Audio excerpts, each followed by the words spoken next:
Senator, Bill Halter's made a campaign promise that he will visit every county in the state, be more accessible to the people of Arkansas. Do you believe that you are accessible to people throughout the state adequately, or do you think there's room for improvement? I think there's always room for improvement, but without a doubt, within the confines of the time that I have, in the 24 hours that are in a day, I make myself readily available to every Arkansan. Now remember, Bill's got a part-time job right now. So getting around to all 75 counties in the state is a pretty easy task for him. I'm working full-time in the United States Senate, again, working on things like child nutrition, on making sure ag disaster is happening, making sure that we're going to reauthorize and work hard to improve on child education in the ESEA, or No Child Left Behind. And I do. I spent most of my time this spring in Washington, when I am in Washington, meeting with Arkansans. And there's no doubt that when I have time and I'm not required in Washington for votes, I'm here in Arkansas working hard, getting around the state, trying to make sure that I'm meeting with whether it's state groups or certainly individual communities. I've also put together an outreach in my office. I'm the first time in the history of our state that a Senate office actually has regional field offices. We have had, since I was the first elected, an actual field office in each of the congressional districts. We have our main office in Little Rock. We have Fayetteville, Texarkana, Dumas, and Jonesboro.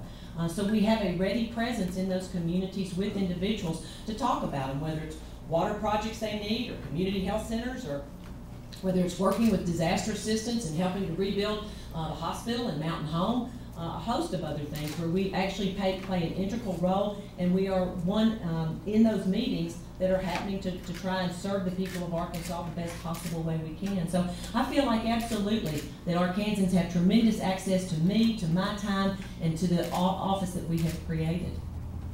Lieutenant Governor, 1 minute. Well, I did make that commitment, and it's a commitment forward-looking, not just as Lieutenant Governor. You're right, Senator. Lieutenant Governor is a part-time job, but as a result of my part-time efforts, 28,000 families will get a scholarship this year to go to college.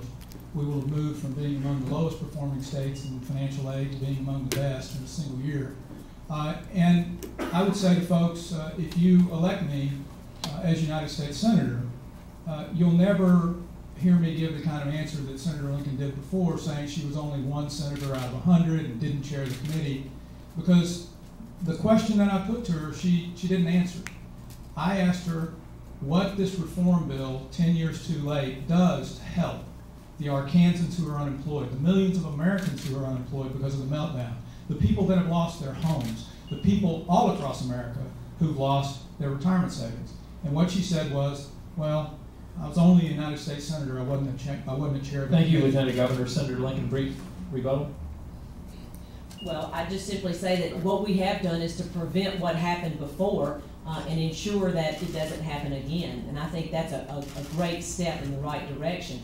The other thing I will simply say is that Bill says he wouldn't have supported TARP, he would have made more streams. You know, it's interesting when the President, the Secretary of the Treasury, the Chairman of the Federal Reserve, and the incoming President come to you and say, we're going to experience a second depression unlike no other if you don't move forward with something to help us in terms of stabilizing our economy in the marketplaces. I did ask for a tremendous amount of strings, and one of those senators that made sure it would be split up, made sure that they would have to come back to us for a vote in order to do it, making sure that the institutions were held accountable, that there was a regime for payback in terms of any dollars that they got out of those emergency funds that we put forward. And you know what? I didn't vote for the second half. Some of those strings were applied, some of them were not. And the fact is I felt like that the emergency circumstance had been taken care of, and we needed to move forward to create the reforms, and that's exactly what we've done. Lieutenant Governor, briefly. Well, as your United States Senator, I'll never ask for bonus points for coming back and cleaning up a mess that I helped create.